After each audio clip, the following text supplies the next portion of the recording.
Hi, everybody, and welcome to the next in our series of conversations with some of the authors of the chapters in the book Digital Experiences of International Students. And next we have Dr. Joshua Wong, who is currently based in Singapore, who has completed his PhD recently at RMIT University.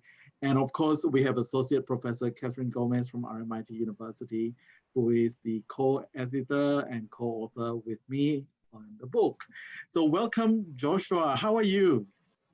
Thank you. I've been good recently. I've been busy exploring my options in this new COVID situation. Right. What has it been like, graduating and then going to Singapore and then having COVID? Has it been challenging?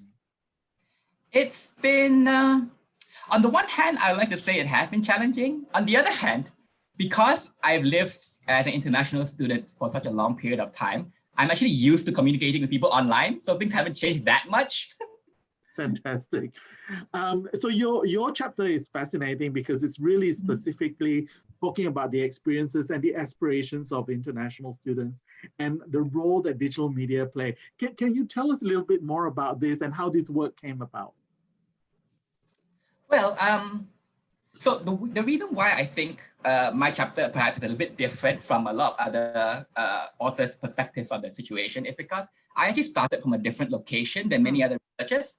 I didn't start looking at international students from the perspective of migration or education, but really from well-being and the search for a good life among young people.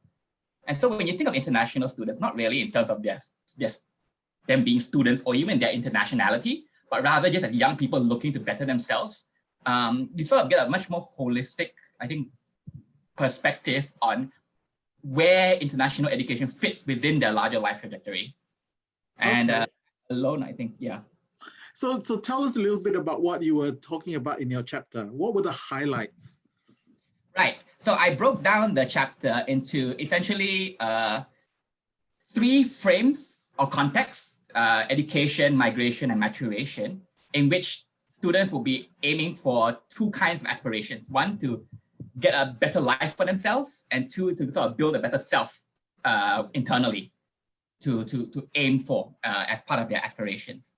And essentially, this whole chapter was based around how those 2 aspirational goals, better life and better self, met with the 3 contexts of education, migration, and maturation, and how then digital media was employed by international students to mediate the pursuit of those goals within those contexts. And so obviously for the uninitiated, how does social media and digital media actually impact on those things?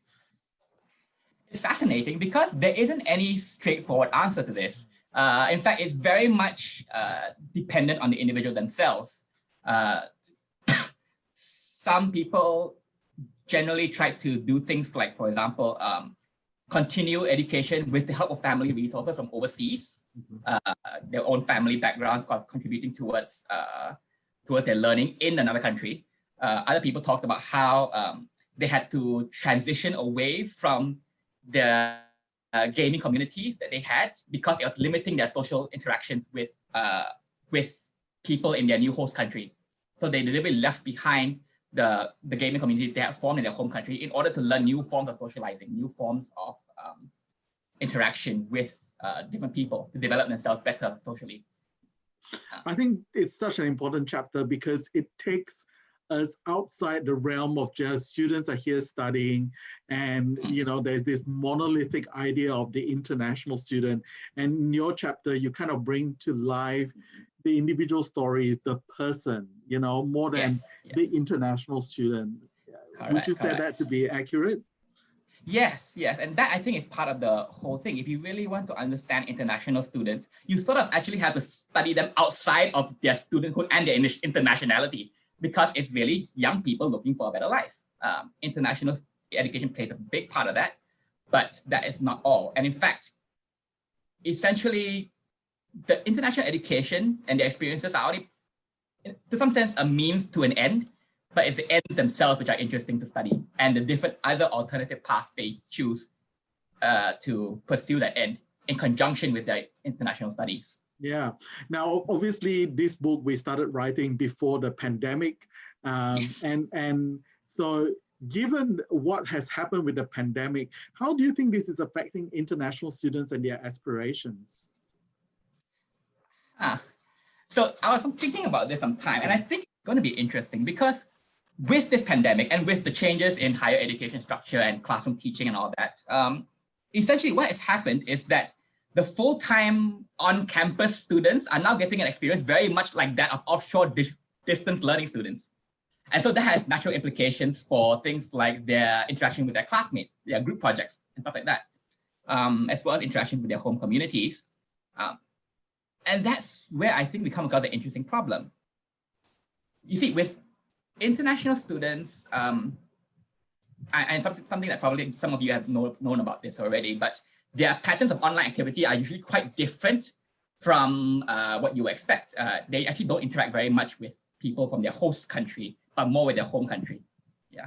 But now that both host country and home country communities are both online and are sharing the same platform, does the proportion of interactions between two communities remain the same, or does it change, right? And if so, if it changes, or if it stays the same, but just increased in quantity, what does that say about their formation of ties with the home community versus their host community? Are they starting to get more influenced by their home communities, even though they're now like technically offshore in their host community?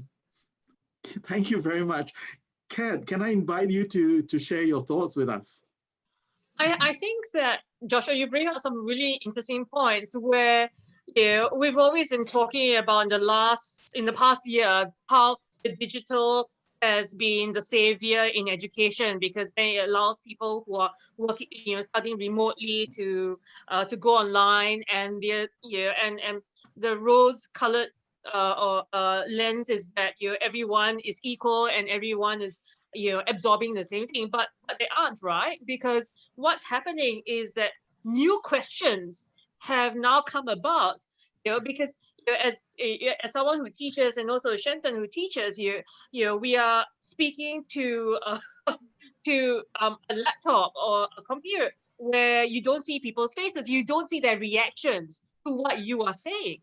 And so what this creates is this assumption and imagined reality of whether or not we are actually getting through to students. We don't know. And what this presents is a few lessons that we need to learn about how we can engage more with students online, as well as how students can engage with us as lecturers, and how, very importantly, they can engage with each other. And it's not just about engaging between domestic and international students, but it's also about engaging with literally the classroom. Whether or not you are domestic students mixing around with each other online, especially if they're in first year. We hearing mixed results. We're still, international students, if they're stuck remotely in their home countries, who are their social networks? Are their social networks the people in their classes, or they're going to uni with? Or are they actually, the people that they've known their whole lives, the high school friends, even though their paths are very different? And this is something you bring up, right? The issue of aspirations. What happens after you leave? And there's really not much research on that either, and this is where, like you were saying, students are not a commodity. They have individual experiences. They have a face. They have feelings, and it's about exploring that face, exploring those feelings, and doing all that allows us to actually understand how they negotiate, in whether or not it's the real world, or in this case, the digital world, which now becomes even more important because we can't see them, we can't observe them, and we don't know what's going on behind the screen. That we really need to start understanding how they behave outside of pedagogy. So, your chapter is so beautiful because it makes us think about students with outside of that pedagogical lens, but rather to understand the person. Because once you understand the person, you understand how that person learns. And that's where, as teachers, we can understand how we can teach better. So thank you so much for your chapter. Thank you. I hope it's been useful, or at least thought-provoking, if not useful.